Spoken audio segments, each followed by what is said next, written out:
introducing our group members. Hello everyone, my name is Kai. Hajimemashite, watashi wa Adlin desu. Hi, my name is Arif Danial. Hello, I am Shaza Shakina. Hi, my name is Hafni. Here is the purpose of the video. The reason why we create this video is to create awareness regarding rural areas in the world and also Malaysia regarding their transport infrastructure, issues and challenges that this rural area have regarding transport. We have given the task to study about 2 places internationally and 2 local places that are considered as rural area. We have choose a city called Ehime in Japan as well as Alice Springs in Australia. For Malaysia, we have choose Selangor and also Penang. Are you shocked by our choices? Do you consider these places as well-developed area? Yes, true. But do you know that in some places in that well-developed country and states, they also have a place that are considered as rural or not being well-developed by the government. All these places have a very great potential for their citizens as well as international traders. But there are some issues and challenges that might disturb the process of getting the place well developed. Now, let's discuss about what are the issues and challenges as well as the importance of having a transport infrastructure in the area. Ladies and gentlemen, Okay, before we start with the discussion today, I would like to share some interesting information about Japan. Did you know that the population in Japan was 126,130,565 people, which is updated in 25 of May 2021. Fun fact about Japan. So the first one, Japanese trains are among the world's most punctual. Their average delay is just 18 seconds, which is very amazing. Second fun fact, 21% of Japanese people is elderly, which is more than 15,000 people is over 100 years old. Last but not least, Japan consists of 6,800 islands in their country, which is very huge. The importance of transport infrastructure in Japan. Why is it important for Ehime to have a very good transport infrastructure? This is because firstly, it can allow more trade movement from the city to Ehime as well as from Ehime to the city.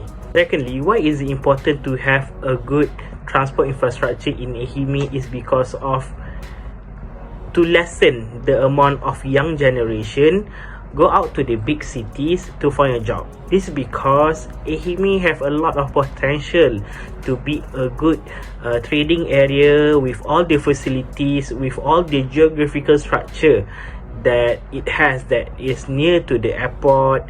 Although the railway is only for passenger, maybe it can be enhanced for cargo as well as to build a dock or a jetty in the area. Thirdly, it also can increase the amount of international trade to the area, which also can contribute to the income of the local citizen. Lastly, it can increase the employment rate in Ehime, Japan, and yet reduce the high density level of the big cities like Tokyo and Osaka. Issues and challenges. The first issue is aging population. It is quite worrying as declining in population of Japan citizens are connected with the less profitable agriculture activities. Thus, it contributed to the less growth of trade facilitation in the rural area in Japan. The second issue would be geographical factor. Japan was located in a junction of 4 continental plates, so they will experience several earthquakes, and there are also volcanoes there. So government of Japan cannot make use the area near the volcanoes for the trade facilitation. The last issue in Japan that we have identified is their language barriers. Japanese were really strict with their language, especially in dealing with the business. So traders from outside will face some difficulties. They have to use interpreter in order to communicate with them. The solutions.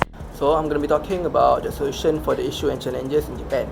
As you all know, the Japanese population for elderly is quite high, especially in the rural area as compared to the urban. Therefore, with the introduction of a new development and infrastructure in the rural area, will invite more investors to invest by opening up new sectors and economies in the area, such as factories and small medium entrepreneurs.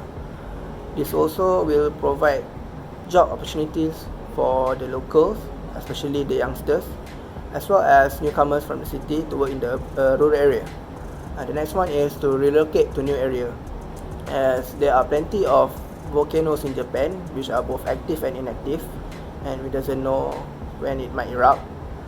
So for them, if they decide to stick to their location, their current location, they need to take extra precaution, but it is recommended for them to move to a new and safer area. And the last one is language classes. From my experience, Japanese people don't really learn other languages, so the language class such as British Council here in Malaysia will help them to improve their communication while communicating with investors. And for the investors, they could learn Japanese language, as it will help them to easily communicate with the Japanese. Ladies and gentlemen, her. Good day, mate. How you doing? So today I'm gonna be introduced a bit about Australia. So for the total population of Australia is around 25,788,215 people as of May 2021. So a bit of fun fact about Australia is that Australia is the only continent covered by a single country. There are 3 times as many sheep than people living in Australia. And the last one is, despite being a massive continent, 90% of Australians live on the coast due to the majority of the land is being a vast desert. The importance of transport infrastructure in Australia. Due to its high potential of trading, supported by the number of population in Alice Springs, one of the importance of having a proper transport facilities or infrastructure in the area is to allowing more trade to be done in the city of Alice Springs. This can help the local economy of the citizen of Alice Springs.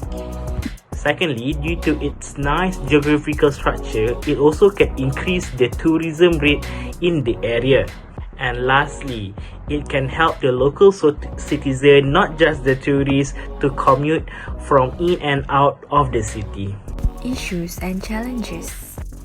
Okay, now I will discuss about the issues and challenges in Australia. So the first issues in Australia is their poor road infrastructure. Rural area in Australia, such as Kimberley and Leongatha district, has a very poor road infrastructure. Mostly the roads are corrugated and unpaved, with no street lights. The second issue is extreme weather.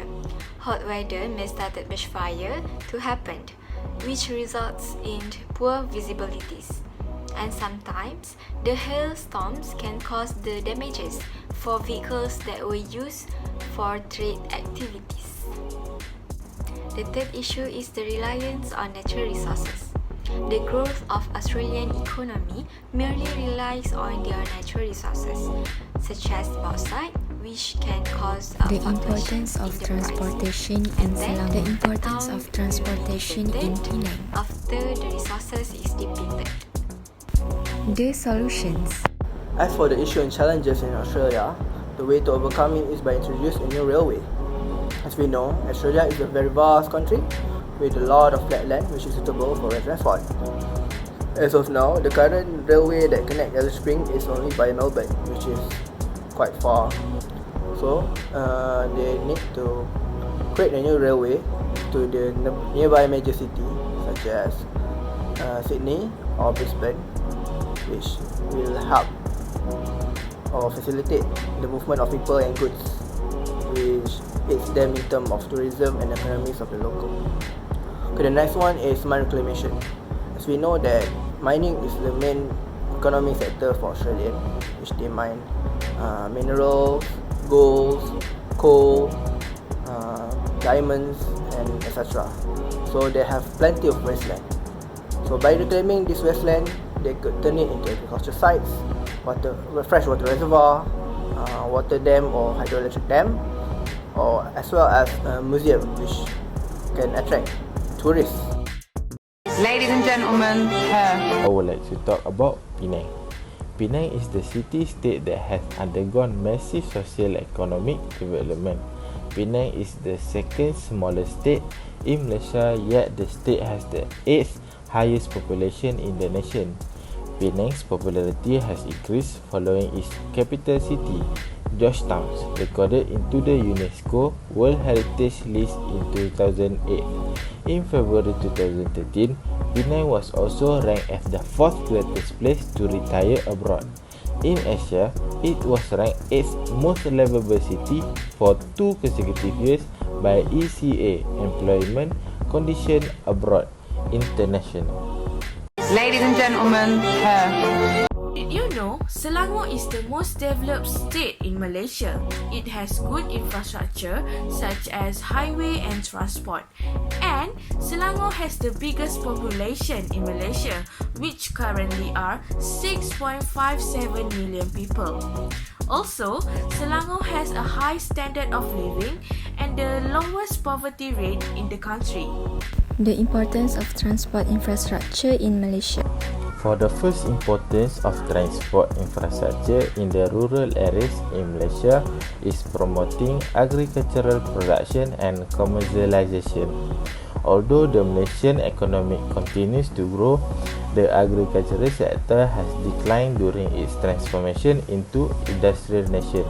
But in a certain part of the state, there are still rural parts that can be developed for the purpose of reducing a poverty gap.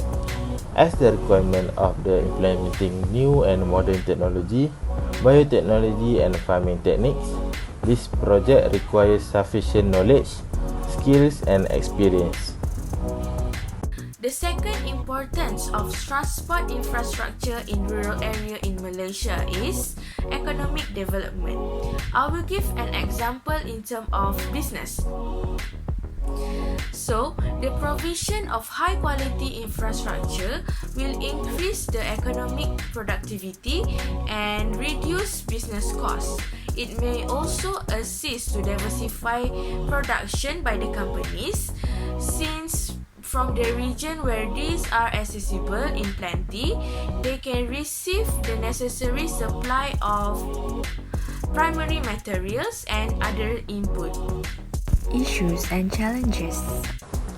Now let's talk about issue regarding trade movement. First issue is the chronic traffic congestion. There are many people in rural areas work at urban areas. Traffic jam often happen when rural areas communities coming home from work at the urban areas. This also the cost of the accident in the area increase and the environment become polluted. Next issue is lack of affordable housing. People complain that it's difficult for the younger generation as well as low and middle income earners to afford decent housing in Penang. Land in Penang is limited for development. Thus, the cost of the housing always on the rise, especially rural area on the island. Third issue is public transportation. Many people seem to dislike taking public transport because they believe it is time consuming and difficult to obtain. Some buses do not go certain areas, making it difficult for people to use public transport. It takes some time to get to the place where a resident wants to go. There are numbers of challenges that have to be faced to overcome these issues. The first challenge is build efficient public transit system. It is important to have a comprehensive transit system that serves neighborhoods in rural areas, making public transportation more punctual, faster and convenient is the best way to encourage people to use it. Second challenge is state government involvement. People, especially in a rural area, really hope that the state government would be able to provide them more reasonable priced houses. Penang has a scarcity of land. Even yet, the government should construct more affordable homes and research low and medium cost housing solution. Issues and challenges. Next, I will elaborate about the issue of trade movement in Selangor. First, we have injustice in providing free buses. In Selangor, they have Smart Selangor, which is the free transportation service provided by the government. But unfortunately, it does not reach all the rural area, but instead it covers most of the urban area. This matter has caused dissatisfaction by the people in the rural area that they have to wait about 3 to 4 hours just to get the available buses. Secondly, the pothole roads issue. Over the course of 2 years, this issue has resulted in 223 accidents in Selangor, and from that, there were a total of 148 fatal accidents. This issue is caused by the vehicle's loads exceed the legal limit. Last but not least, the rail and road construction accidents issue. Even though the highway was built on the rather steep cliff, the concrete block that used to construct it were not correctly positioned. There are a number of cases involving injuries and death have occurred. This issue has led to anxiety to the road users if they are near to the so-called location. What about the challenge in solving issues in Selangor? We have found two, which are high cost and detailed planning. As for the high cost, the number of buses need to be increased to ensure that all the rural areas can enjoy the free Smart Selangor buses. Next, it is to upgrade the current road condition and to add the pothole warning sign. The second challenge is detailed planning. It is to determine the strategic route that can be used by the free buses in the rural area so that the degree of accessibility to the people in that area is high. Next, it is to find an effective way to provide information to the road users about the current condition of the road. Lastly, it is to introduce alternative and stricter security protocol to avoid accidents. Okay, so now you have reached to the end of this video awareness. I really hope that all of you receive some useful information regarding the trade facilitation of the states and the countries that we have mentioned before. And with that, I thank you. See you next time. Goodbye.